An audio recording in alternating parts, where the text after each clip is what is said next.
पटना के गांधी मैदान में प्रशांत किशोर को जिस वक्त पुलिस ने ये थप्पड़ जड़ा, शायद प्रशांत किशोर को उसी वक्त एहसास हो गया था कि बिहार की राजनीति में उनका स्वागत हो गया है और उनके लिए अब राजनीति के दरवाजे भी खुलने लगे हैं।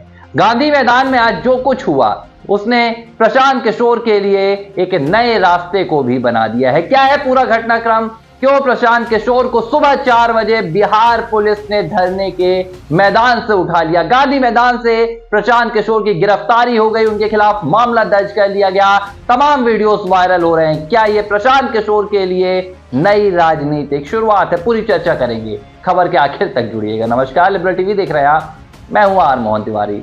राजनीतिक रणनीतिकार से राजनेता बनने की राह प्रशांत किशोर ने तय कर ली है। करीब 2 साल बिहार की सड़कों पर घूमने के बाद जब उन्होंने इसी वर्ष यानी कि बीते वर्ष 2024 में 2 अक्टूबर के दिन अपनी पार्टी का एक बड़ा ऐलान किया, तो उसके बाद तय हो गया कि प्रशांत किशोर अब राजनेता बनने वाले हैं। हालांकि उन्होंने पार्टी के भीतर अपने आप को कोई बड़ा पद नहीं दिया, लेकिन पिछले कुछ दिनों से जिस लिहाज से प्रशांत किशोर बिहार में ताबड़तोड़ और आक्रामक अंदाज में सक्रिय है, उससे साफ है कि प्रशांत किशोर अब रुकने वाले नहीं हैं। हाल ही में जब बीपीएससी के स्टूडेंट्स धरना दे रहे थे, पटना का गांधी मैदान ही था, प्रशांत किशोर वहां गए थे और स्टूडेंट्स ने उनका विरोध कर दिया था। प्रशांत किशोर ने कहा था कि तुम आगे बढ़ना, लाठी मैं खाऊंगा, लेकिन मौके से प्रशांत किशोर नदारद हो गए थे, जिसके बाद उनकी जमकर किरकिरी हुई थी।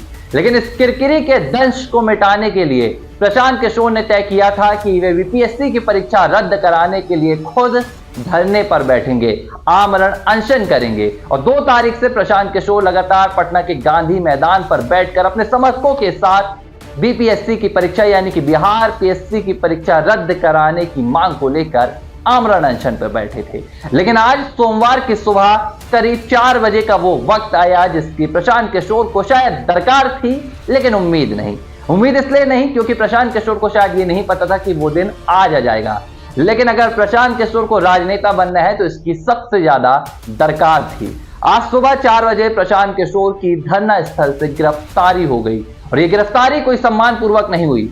प्रशांत किशोर को बलपूर्वक बिहार पुलिस घसीटते हुए ले गई। इस दौरान एक वीडियो भी सामने आया जिसमें प्रशांत किशोर को नीतीश कुमार सरकार की पुलिस थप्पड़ जड़ते नजर आ रही है और इस थप्पड़ ने अब प्रशांत किशोर को राजनीतिक रणनीतिकार से बिहार में एक राजनेता बनने के सफर में आगे बढ़ा दिया है। प्रशांत किशोर को राजनेता बनने के सफर की दिशा दे दी है, क्योंकि अब प्रशांत किशोर के पास सब कुछ है।